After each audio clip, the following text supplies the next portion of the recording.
I watched last week, I watched Alabama and South Carolina play, and though it was in a losing cause, I think I draft the South Carolina quarterback first because I see juice. I've always said this about quarterback play. When I watch a college guy, you got to give me one wow trait. I've got to go, wow. Now, so South Carolina, wrong. that kid.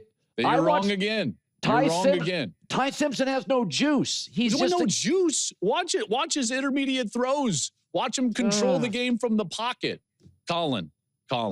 He is just. Who wins Super Bowls?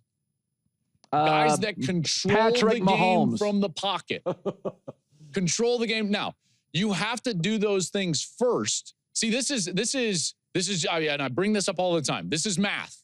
You got to have Algebra 1 under your belt before you can go to Algebra 2 and then calculus and do all that. You got to bake the cake first before you put frosting on it. You want to go and you want to put the wedding topper on it and get all the frivolous frosting on the cake, but you got to understand you've got to make the cake first. And listen, Sellers is a terrific player, and he'll certainly be thought of highly in the NFL draft. I think he's going to be a top 10 pick.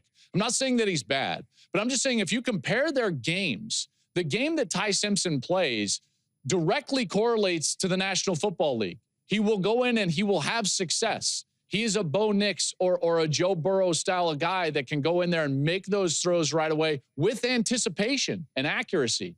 I would also put another guy in there. Fernando Mendoza is going to have a ton of success in the NFL because of what he does from a foundational standpoint. His accuracy, his anticipation, his intellect. Sellers is a wonderful player. But you take a look around the NFL at all these places that draft traits at quarterback versus drafting quarterbacks, and it never ends up well for them. They're churning over offensive coordinators. They're turning over head coaches. It never really works. Maybe that guy will succeed down the road. But to me, the first pick in the draft is going to become a discussion between Mendoza at Indiana and Ty Simpson at Alabama. Sellers is wonderful, but he doesn't control the game from the pocket like those two do. If you look at the last, ever since Tom Brady won his Super Bowl, you look at the quarterbacks that win the Super Bowl, look at their college careers. Look at the style that they play. Look at what they do, their experience. They have over 30 starts combined. I think the average number of starts for the guys that have won Super Bowls since the early 2000s is like 29 and a half is the average number of starts in college. So you're looking for an experienced guy that can go out there, control it from the pocket. So that's what I would say about that.